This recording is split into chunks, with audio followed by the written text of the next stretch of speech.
Saquon Barkley and the Philadelphia Eagles continue to win football games. They continue to look really impressive.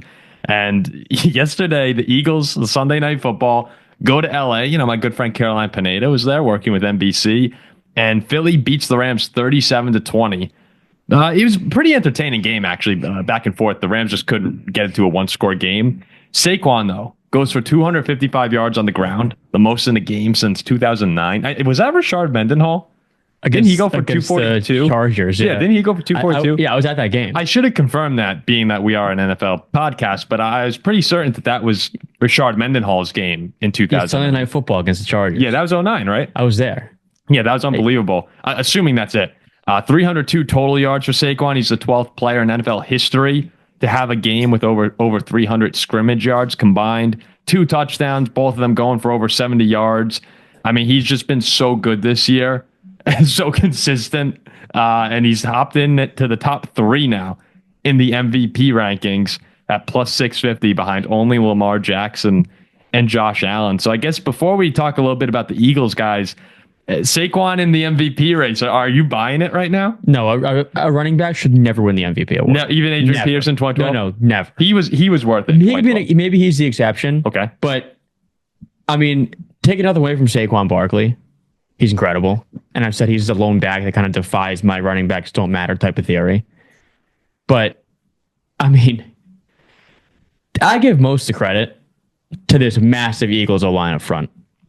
And people are going to get pissed off. I saw those guys opening gaping holes for that dude last night.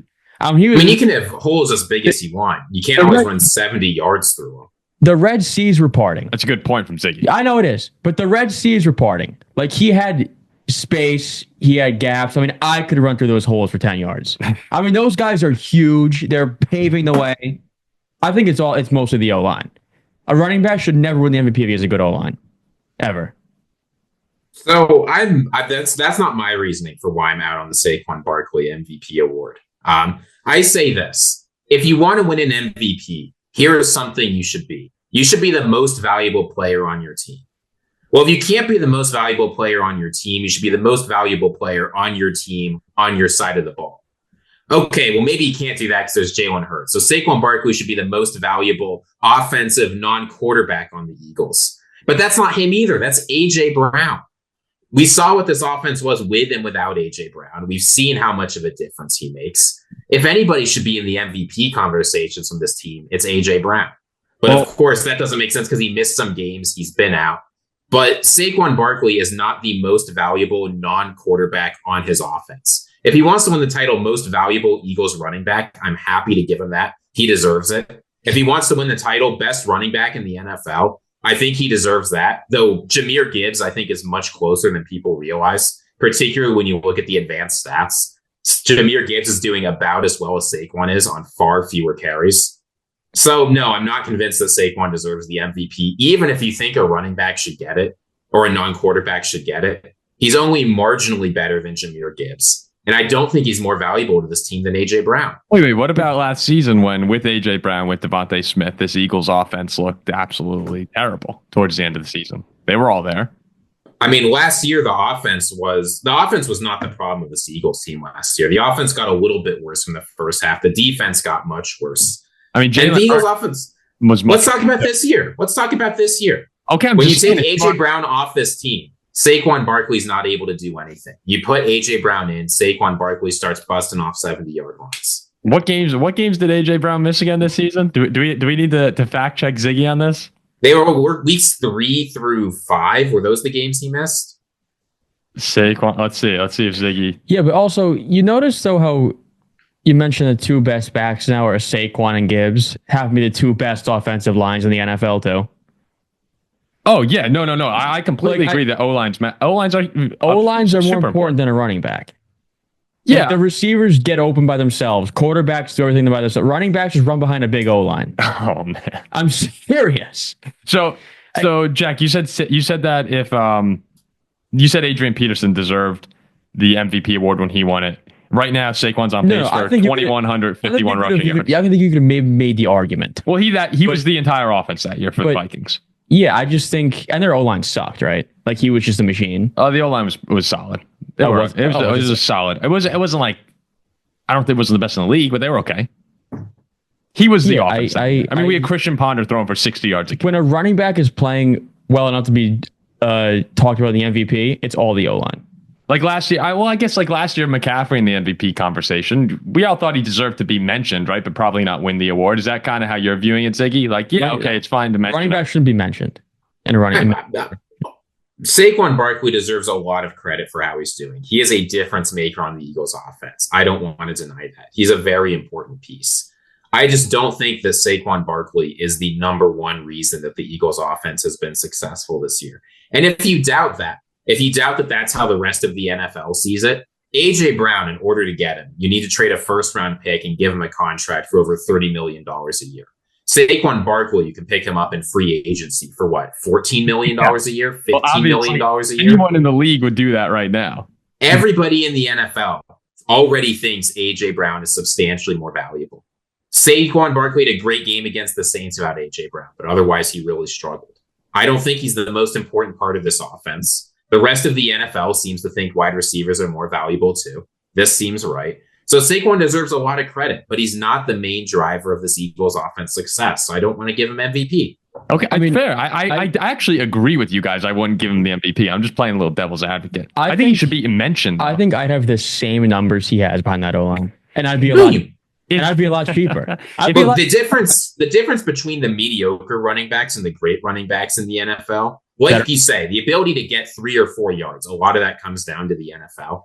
Mm-hmm. To get a 70-yard touchdown in the NFL, you have to be an incredible player. To do it consistently, to do it twice in a game, you have to be incredibly good. The offensive line can't help you when you're 20 yards downfield. That's all on you. Well, and those kinds of explosive plays are where Saquon's driving the value. Going back to Saquon's rookie season, I was saying he's the most explosive running back I've seen since Peterson.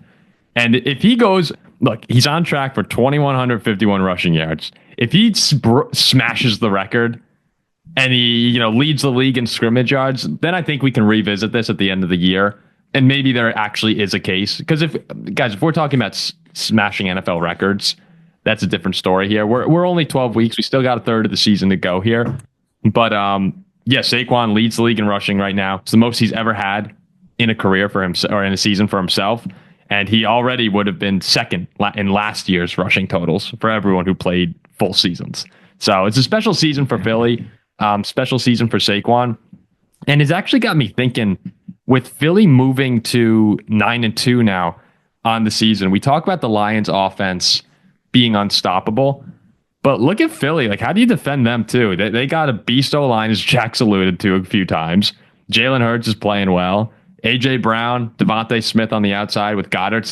It's better weapons than Detroit has on the outside.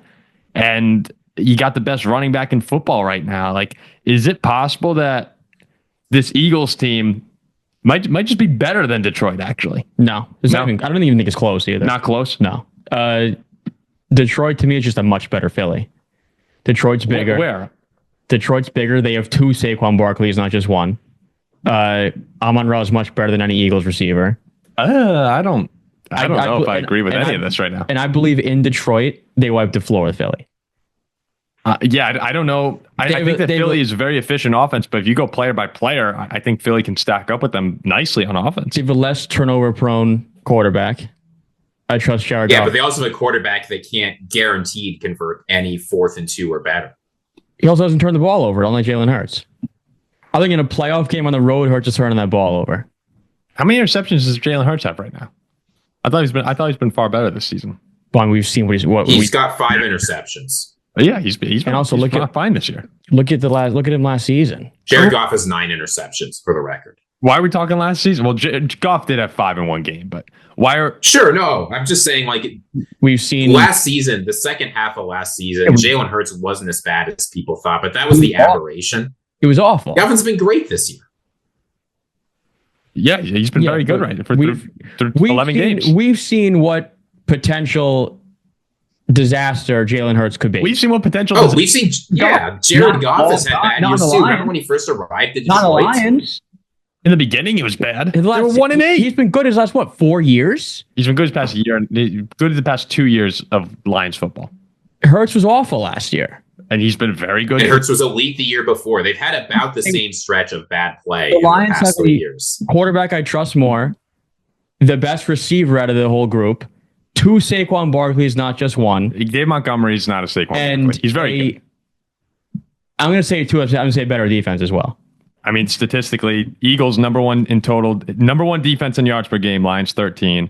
Eagles number 3 in passing defense, Lions 25. Eagles are 7 in rushing defense, Lions are number 5, so they're better there. Then in points, the Eagles are 6 and Detroit's 2 points per game allowed. I think Detroit's better. So no, who's Philly beating up? The Rams. They beat the crap out of the Rams. They beat the crap out of the Bengals. They beat the Commanders. 4 and 7. Rams are what? And who are the Lions beating up? The Titans, the Jaguars, the Cowboys. Yeah, it's just the way the Titans haven't. The Lions are beating up on bad teams. The way that the Lions look doing it looks better than Philly to me. I think it's very close. I think these two teams are very close. The Lions would blow Philly away in Detroit. It would not be close. I'm with Paul on this one. I think the Lions are a better team than the Eagles. I don't think anybody's doubting that. But I don't think the difference is nearly as big as people think. And let's not forget the Eagles are 9-2. Like you said, they have a real shot at getting that 1 seed.